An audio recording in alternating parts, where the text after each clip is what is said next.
புறத்திருப்பெல்லாம் எவன் செய்யும் யாக்கை யாக்கைன உடம்பு அகத்திருப்பு அன்பு இல்லாதவருக்கு மிகப்பெரிய விஷயம். அதாவது புறத்துறுப்பு எல்லாம் எவன் செய்யும் யாக்கைன உடம்பு அகத்துறுப்பு அன்பில்லாதவருக்கு அப்படிம்பார்.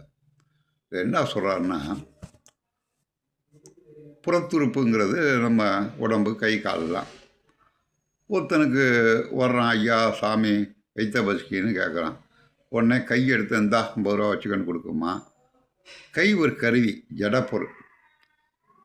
இந்த அகத்துறுப்புங்கிறது மெய்வாய் கண் காது மூக்கு அறிவு கருவிகள் சொன்னனே, அதே போல் உடம்பில் உள்ள கை கால் அறிவு கருவிகள் அஞ்சு செயல் கருவிகள் அஞ்சு உள்ள உடம்புகளில் உள்ள புற உறுப்பு, இதெல்லாம் கருவி.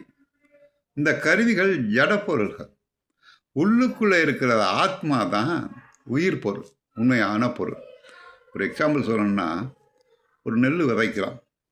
அந்த நெல் விதைச்சோம்னா நெல்லுலேருந்து நெல் வரும் அப்படிங்கிறது நமக்கு தெரியும்.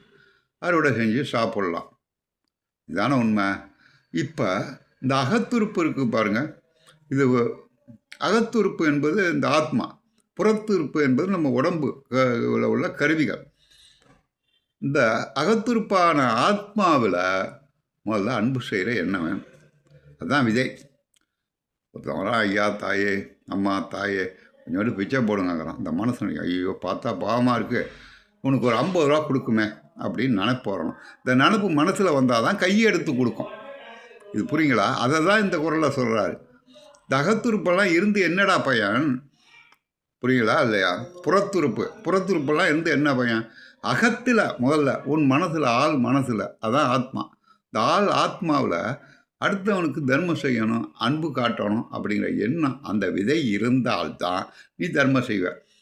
அந்த எண்ணம் இல்லாட்டினா உன் ஆள் மனசில் தர்மம் செய்யணுங்கிற எண்ணம் இல்லாட்டினா உனக்கு இந்த உடம்புல கருவி இருந்தான்னா, மண்டை இருந்தான்னா, கண் இருந்தான்னா, காது இருந்தாங்க, எல்லாம் வேஸ்ட்டு. சொல்கிறது புரியுங்களா? ஆணி விதமாக ஒருத்தனுக்கு அன்பு செய்ய வேண்டுங்கிற எண்ணம் அடிமனதிலே வர வேண்டும். அவ்வாறு வந்து விட்டால் இந்த புறத்துறுப்புனால் நமக்கு பயனுண்டு. கை கால் மெய் வாய் கண் காது மூக்கு. என்னால் இந்த ஆழ்மனதில் எண்ணம் இல்லாட்டினா இது இருந்தும் உனக்கு புண்ணியம் இல்லைடா. இதுதான் இந்த குரலுக்கு சொல்கிறாரு. ஒருத்தன் என்ன செஞ்சான், ஒருத்தன் வந்தான், 10 பேர் நின்னான். ஐயா சாமி பிச்சை போடுங்க அப்படின்னா.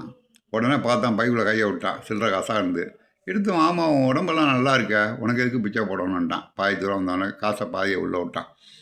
ஐயா சாமி பசிக்கு எடுத்துகிட்டு கை காலெலாம் நல்லா இருக்க, வீட்டுக்கு வரையா வேலை செய்கிறான் அப்படின்னு காசை பூரா போட்டான். காசை போட்டு வீட்டுக்கு வரையா வேலை செய்யணும். இவன் எல்லாருக்கும் வேலை கொடுப்பானோ. தர்மம் செய்கிற என்ன வேண்டும்?